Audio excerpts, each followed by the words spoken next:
திரைசக்தி நேயர்களுக்கு வணக்கம். இப்பொழுது பார்ப்பது மீனவ நண்பன் படத்தை பற்றி பார்ப்போம்.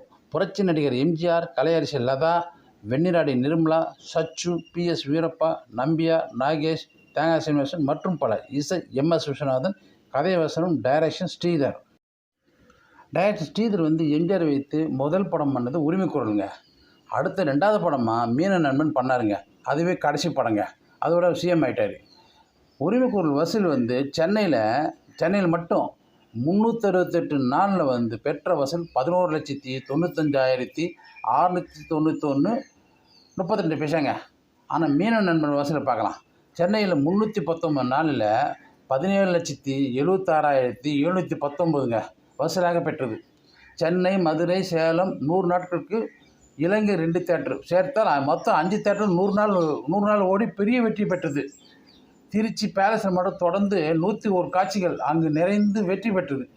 குறைந்த படங்களில் நடித்து அதிக 100 நாட்கள் படத்தை கொடுத்த மக்கள் திலகமேங்க. 1936 சதிநிலாவதி திரைப்படத்தில் துணை கதாபாத்திரத்தில் அறிமுகமான எம்ஜிஆர் 1978 வெளியான மதுரை மீட்ட சுந்தரபாண்டியன் வரை 136 திரைப்படங்கள் நடித்தார்.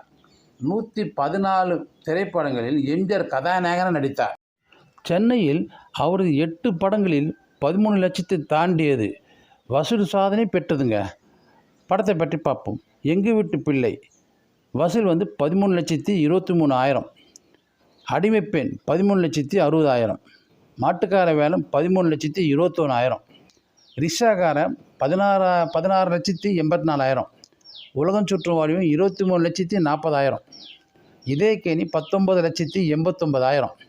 மீனவ நண்பன் 17,70,000. இன்று போல் என்றும் வாழ்க 15,68,000. திமுகவில் இருந்து பிரிந்த அதிமுகவை தொடங்கிய எம்ஜிஆர் அதன் பின் திமுக ஆட்சியை விமர்சிக்கும் வகையில் பல திரைப்படங்கள் நடித்தார். அதில் மீனவ நண்பன் திரைப்படம் ஒன்று. எம்ஜிஆர் முதல்வராக ஆவதற்கு முன் நடித்த கடைசி படம் மதுரை மீட்ட சுந்தரபாண்டியன். முந்தைய படம்தான் மீனவ நண்பன்.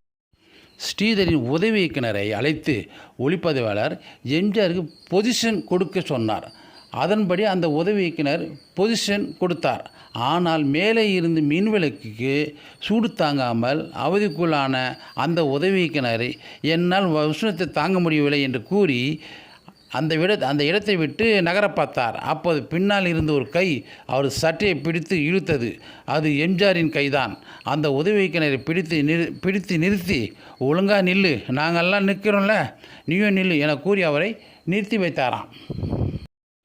அவ்வாறு எம்ஜிஆர் பிடித்து இழுத்த உதவி இயக்குனர் தான் பின்னாளில் குணா, மகாநதி போன்ற திரைப்படங்களை இயக்கிய சந்தான பாரதி. இவர் கமல்ஹாசனின் நண்பர். இவர் பல திரைப்படங்கள் நடித்து உள்ளார். இந்த படத்தில் எல்லா பாட்டும் சூப்பருங்க, மெகா ஹிட்டுங்க. தங்கத்தில் முகம் எடுத்து சந்தனத்தில் உடல் எடுத்து மங்கையென வந்திருக்கும் மலரோ. அடுத்தது நேரம் பௌர்ணமி நேரம். அதுக்கு அடுத்தது பொங்கும் கடலோசை தண்ணீரிலே ஓடங்களே தள்ளாடுதே பொங்கும் தமிழோசை. அடுத்தது பட்டத்து ராஜாவும் பட்டாள சிப்பாயும் ஒன்றான காலம் இது, என் மாமனாரே வழி மாறினாரே. அடுத்தது நேருக்கு நேராய் வரட்டும் நெஞ்சில் துணிவிருந்தால், என் கேள்விக்கு பதிலை தரட்டும் நேர்மை திறன் இருந்தால்.